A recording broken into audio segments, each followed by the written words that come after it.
I'm crazy, crazy, crazy, crazy. I'm an insane person. I probably would have ended up institutionalized when I was a teenager if I had parents who didn't suck, if I was as mentally ill as I was. But I couldn't really show my symptoms of mental illness, or else my parents would get angry at me and they would yell at me. Like, if my mother would have ever found out about how I used to have a self harm addiction, like, oh my god, she probably would have taken my phone away. The only thing I can do is to just keep making stuff. Don't get me wrong. Sometimes I'm like, okay, I need to just do nothing. Let me just watch TV. Let me just do nothing. But then I'm like, I don't want to watch TV. And then I start going crazy. And then I just start thinking about stuff. And I start thinking about all the plans I have. But I can't do anything. I can't just make them happen because I need just someone else to be like, yeah, this is gonna happen because I have good ideas and I'm an idea man and I just need someone. I just need a non-racist Frank Reynolds. Yeah, my hair looks crazy. I need to take a shower. It's all tangled and frizzy, so it's fucking just sticking out. I guess I'll go do that. I also went ahead and trimmed my hair. Got some of them dead ends, because it was starting to affect the texture of my hair, which just is a major no-no. When I was 10, I pulled out all my eyelashes and eyebrows. Trichotillomania, just because of the feeling of it. Sometimes when I pulled out an eyelash,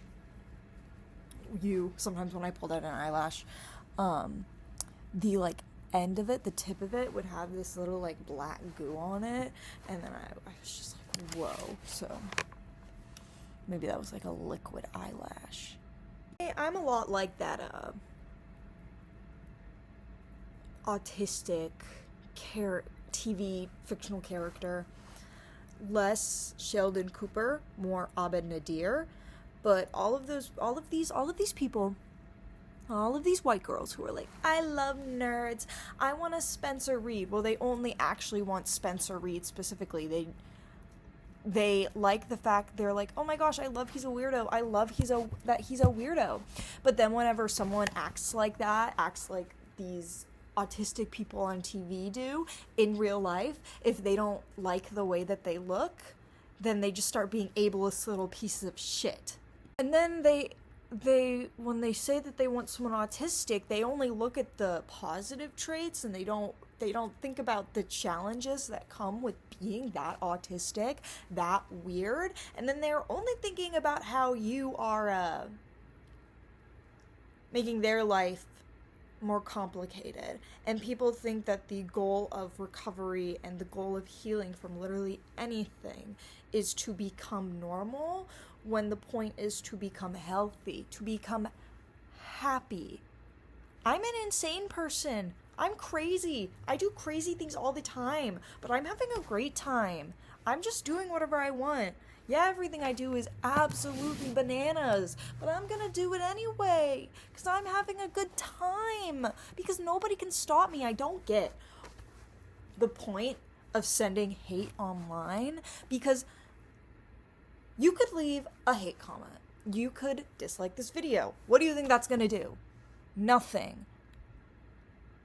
You are no different than those Anon hate on Tumblr, and I only ever replied to them when I used it as an example of hate. And then I got someone in my inbox yesterday saying, do you actually think PewDiePie is a Nazi? Yes, I do. I was there when he was doing all the Nazi shit. And people are making the exact same excuses now as they did then. The number one thing being, oh, it was just a joke. Oh, it was just a social experiment. It was a racist joke and a racist social experiment. So, not funny and racist. This is my channel. Everything on it is me. I chose to put it here. I chose every single little aspect of this blog. If I don't want something there, I'm gonna get rid of it. I keep my mistakes because I'm human. And one time when I was talking to my friend, I was talking about YouTube, and he was like, you know, I'm not really a big fan of the monetization of the human experience. And I was like, well, Dan and Phil. And he was just like, but also, I like making videos, and mine are just talking. And this same friend, when I said that I just post my raw footage and whoever wants to edit it can edit it, he just went, and I was like, yeah. So many people say things and post things just for others' approval.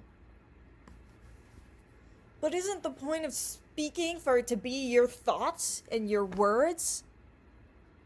Something you want to express instead of just wanting something from other people? That being attention and validation? Instead of seeking out people who actually like you for who you are and like to hear you talk, to where you don't have to do anything. You can just say whatever you want. And so I just do it to my laptop. Because I would rather just get to say everything and not have anyone here at the moment than be around people and my voice be silenced. It is fun. This is why when you do theater, you're supposed to keep your hair kept, because all of this frizz is gonna be caught up in the light. Now, I was always one of those people to where I would get cast and I was like, do you want me to do anything with my hair? And they were just like, nope, just have it like that. I think it's because I have a very distinct hairstyle. You know, when I told my storytelling professor, I get told I'm a fictional character. I've had people, when I wasn't in the room, say that I was their favorite fictional character. And my professor was like, well, you kind of are, you know. The jackets, the shirt, the hair, the pants. And when I'm like, I need a new pair of pants, he's like, you need a new pair of old pants. And I'm like, yeah, I do like my clothes older than I am. And yeah, I know there's probably still a lot of split ends in my hair, but it is hard to just try and trim split ends in your hair when it's like, you know, I have bad depth perception, so it's hard to try and look in a mirror and get all this. And also it's like, my hair is also just really thin. I used to bleach it. Like, there was times where I bleached it several times in a week, and yet I was just fucking on that shit and always conditioning the hell out of it. But I get weird about my hair because of that whole trichotillomania thing. The texture, sometimes I'm like, oh my god, I need to rip it out. I mean, I don't rip my... Not anymore. On Danny Gonzalez's second channel, he posted a video where he talked about this influencer who made their whole thing being like, oh, you can still be happy on a 9-to-5 job, and then he quit to be an influencer and to just make videos, and he's like, I have a new 9-to-5. But he was, in that video, he was saying, I stopped using Instagram because it feels like you just have to act like you have this great life and all you post is these epic highlights, all of these vacations. And I'm just like, I don't know about y'all, but I don't give a shit about that. I don't give a shit about influencers' lives. I only care about things that are interesting. Going to Disney World is not interesting. It's Disney. We get that shit in our face every day. I want weird. Why I just make stuff myself. Why I just talk to myself, because nobody's saying what I'm saying. I say things and then I get told, I've never heard that before. I've never thought about it that way. I've never met anyone like you.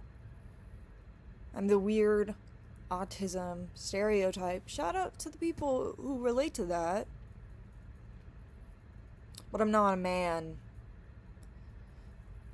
So I just get called a freak. I dress the part too, is the thing. Like, literally everything about me is like when I was in my junior year of high school, my friends would call me Spencer Reed. But they'd also call me Sheldon Cooper. And all those other autistic characters. They'd call me Freddie Benson, Robbie Shapiro, Milton Crumpnick. But the joke was just on me.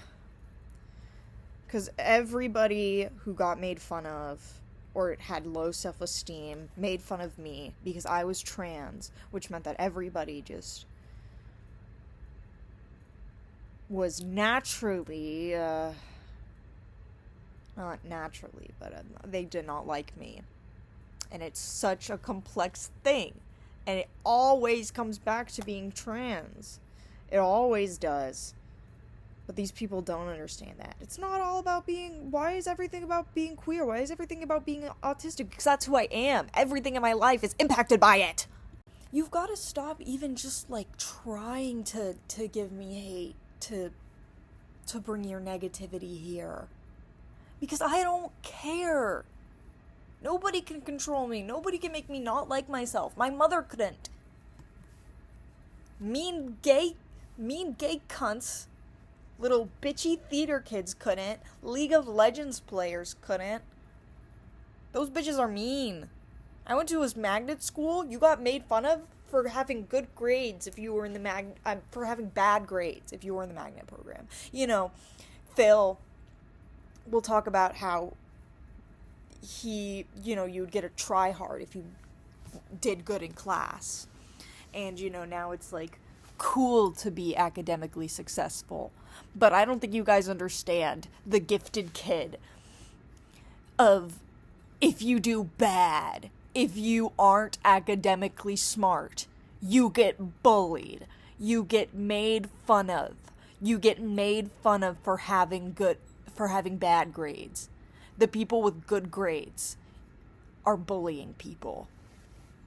And then I got called to try hard by these AP kids who were just AP kids on steroids, because anytime we would do anything that involved creativity, I would do something that I would enjoy. So then I would go 100% at it, because I'm like, I'm just making something I want to and then getting to turn it in for a grade. And when I'd be like, hey guys, look at this thing I had made, they'd go, try hard. We had to make a scratch game for a project. So I made a little I made a game, and I made pixel art. It was with a character from this D&D podcast I used to listen to, Just Roll With It.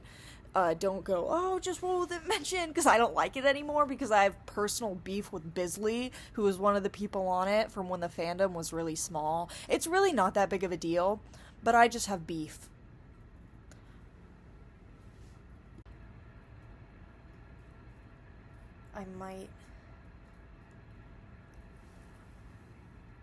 I'm gonna need to break out the frozen pizza, because I don't got no food, and I don't feel like eating beans. I don't feel like eating canned beans.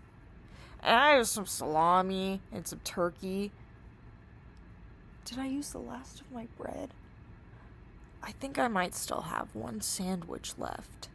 So I can have a sandwich and then some pizza and then put the remaining meat on the pizza.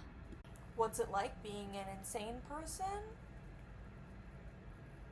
Well, insane, crazy, redonkulous, and ridiculous.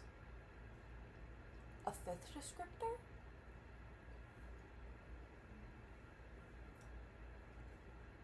I don't have words for everything. Some thoughts, ideas abstract, while others are crystal clear. Art comforts the disturbed, disturbs the comforted. So crazy, it's crazy. An insane, a weirdo, insane person, freak. I've been watching American Horror Story. I'm on Freak Show right now. The reason why Ryan Murphy's shows are so good, the true, simple, one-worded reason why his shows are so good: diversity. YouTube recommended me a video about the lobotomy craze of the 1950s, which is also like I was watching American Horror Story and they gave someone a lobotomy. I don't remember who, but they gave some housewife a lobotomy, and then she was all happy again. But,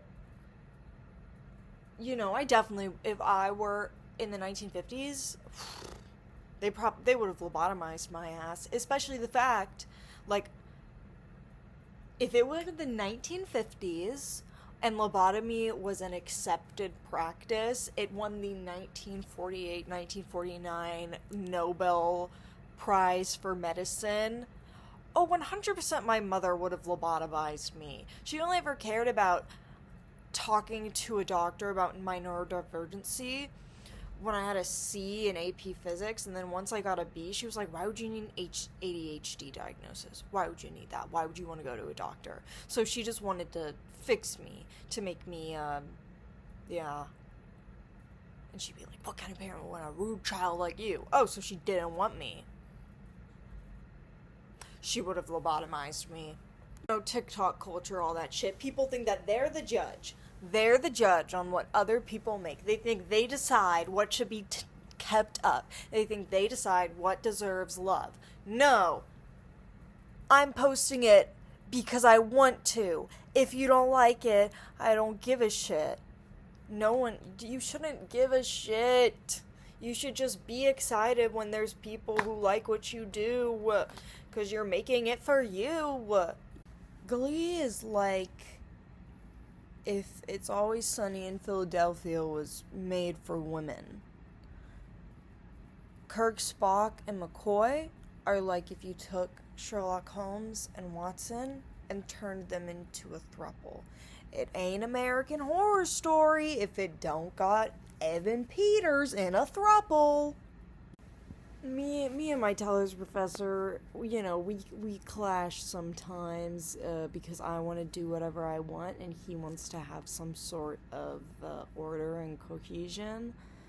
And so I play along, and he tells me why he thinks that, why he disagrees with me, and then I'm just like, oh, okay. But really, I'm just like, in my head, I'm just like, I'm just gonna do it anyway.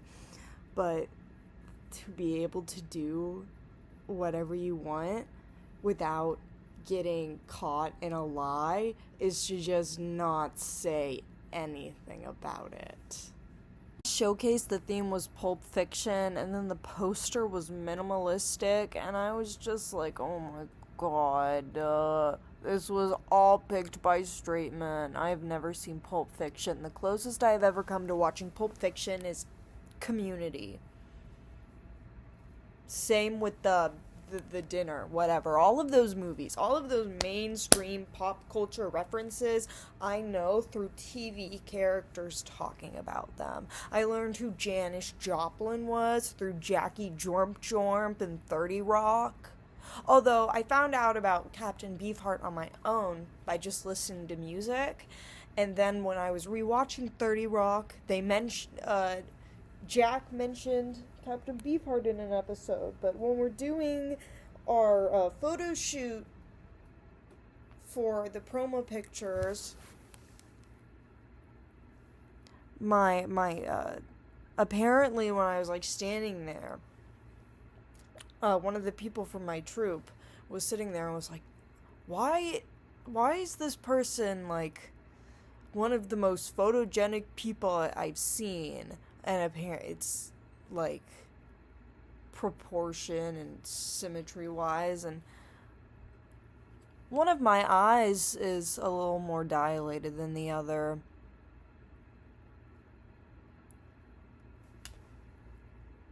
But I don't know.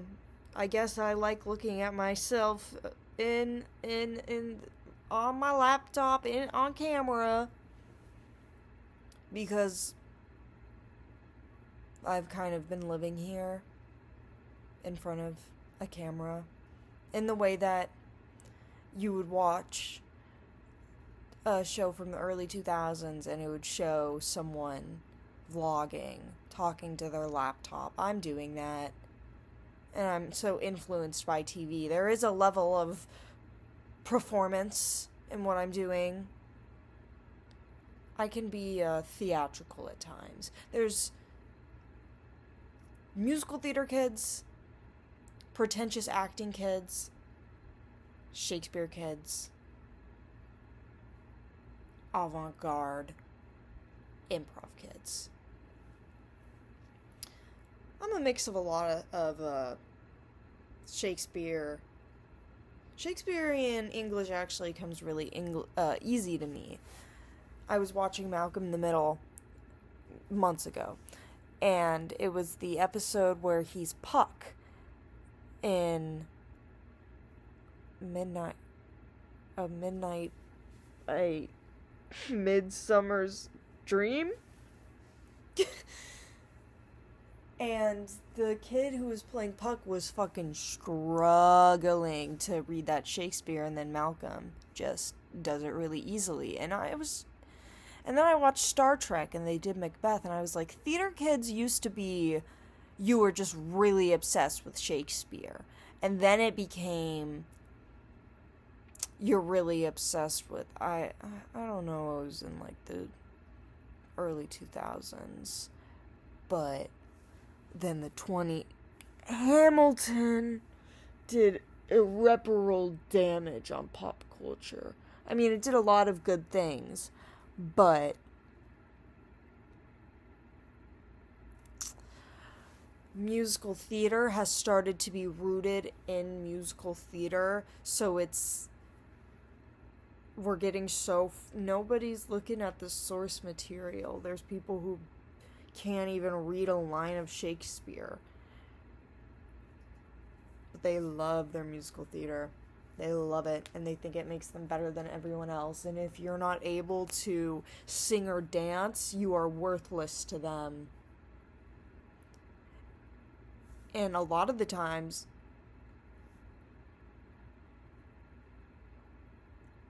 when you're better at acting, and they focus on singing, and then they don't like your personality. And when I say this, I'm just complaining about high school. They bullied me. I was bullied by theater kids. I know. That's, when I say that, people are like, that's like the bottom of the ladder. That's like those kids. And I was like, at my school, there are cheerleaders in the theater program. This one girl, she was dating a Republican despite being black, and he's like a hardcore Republican. He's one of the kids who, when they saw a picture of me, said, "Do you see this? Doesn't it want to kill yourself?" When I graduated months before then, and I forgot what I was gonna say about. Oh yeah, she was homecoming queen. I learned how to do a French accent completely on my own, but then we did spam a lot, and my teacher, my director, forced me to learn a Scottish accent. She gave me no choice. She just cast me as a Scottish character and said I had to learn it, and so I did. But then I was sitting there, I was just minding my business, and I was doing my Scottish accent, and then this kid who was like a theater nepo baby, he had an older brother who got leads, so of course he was gonna be getting leads. And he goes, "Do a Down syndrome accent." And I was just like, what the fuck? What? What? And then when we did Shrek Junior, oh my god, that was a horror show. That was a depressive episode right there. I was robbed. They said that my accent, my acting would have been perfect for Shrek, but I didn't have the timbre. Well, that tenor couldn't hit the fucking high notes. He was so annoying. When we did Frozen, I was Sven and the understudy to Olaf, and he was like, I beat you, I won. And I was like, literally no one could be Sven besides me. We all know this. And I went to my director and I was like, he fucking said this rude ass shit to me. And then we were like, we both know I'm the only one who could be Sven. And she was like, and my understudy was like, don't, you have to be here. I could never be Sven. And afterwards, she was like, you have a hidden talent for puppetry. And I was always everybody's dad's favorite. But the dragon in Shrek Jr. she made it played by, like, multiple people. So it was like a trio, and there was some harmony stuff going on. But also, you know, a lot of the time, the junior show, it's like it's at the end of the year. It would be after our Schulers, which is this Georgia theater thing by some Schuler Broadway guy. I had people from my school. When we did Children of Eden, they were honorable mentions for Adam and Eve, for leads. But he just started making jokes about them having multiple personality disorder, just like in the hallway. And I was like, dude, when you say this shit, this offensive shit, it doesn't make you funny. It makes you an asshole. And then the director walked down the hall. She was like, all of you get to class. And I was like, hey, I barely berated that kid. I very calmly explained to him why his behavior was wrong. This was my senior year. I was like, if this was freshman or sophomore year, I would have chopped that kid's head off. I would have been yelling at him. I would have been like, what the fuck is wrong with you? But instead, I was just like, you're a fucking asshole. Growth. I'm an alto 2 in a 4-part, alto 3 in a 6-part, or whatever. My range is like, I think, F3, E3. And I can hit, on a good day, I can hit at least a high C.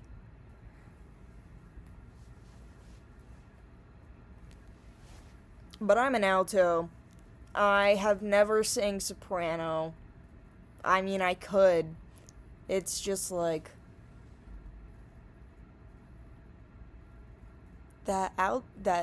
those low parts, they're always more jazzy. I'm a big fan of improvisational jazz. Skylark.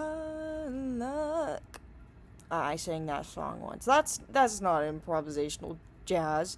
That was a song sang by Ella Fitzgerald.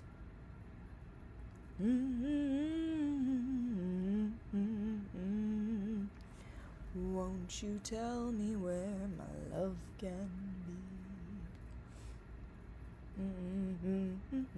The mist, where someone's waiting to be kissed. I like those sharps.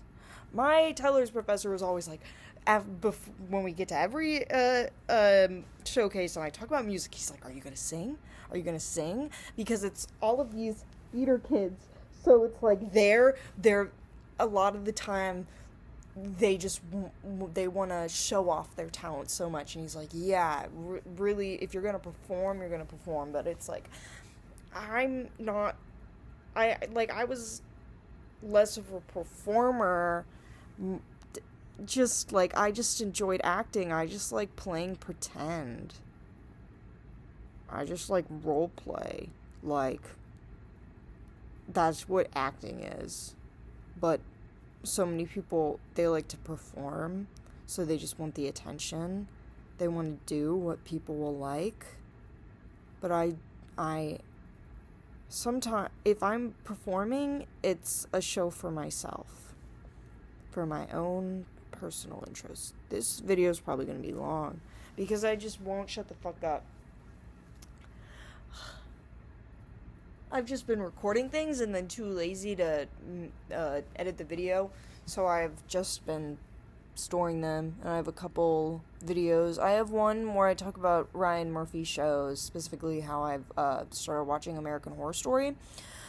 But there's just like, I don't really edit my videos besides coloring, but there's just, because it's a more intellectual video, it's a media analysis, it was while I was watching Coven, so I talk about the history of, like, racism in the South and some stuff like that, because it's not really something that gets talked about in the South in a way that white people will understand why it's bad.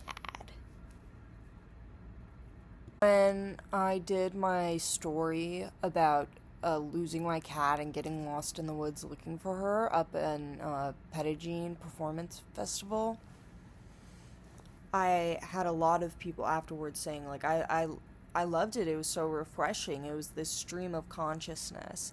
And that was the first time, like, I really let myself just do my stream of consciousness at an audience, like the way I talk in my videos, truly just being myself, but having everything I say be valuable enough to be caught on video.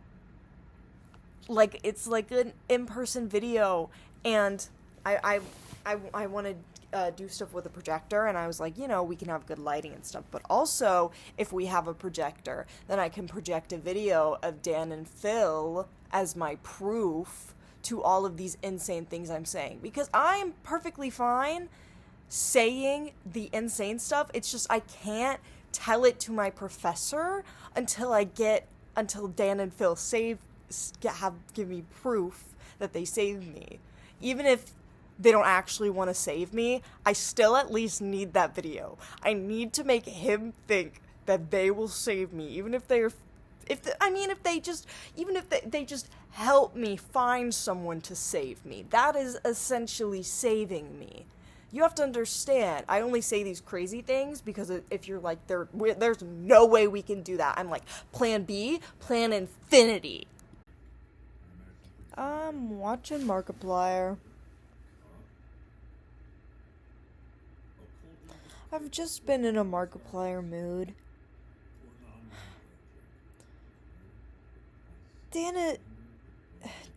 Daniel Howell is just so loud.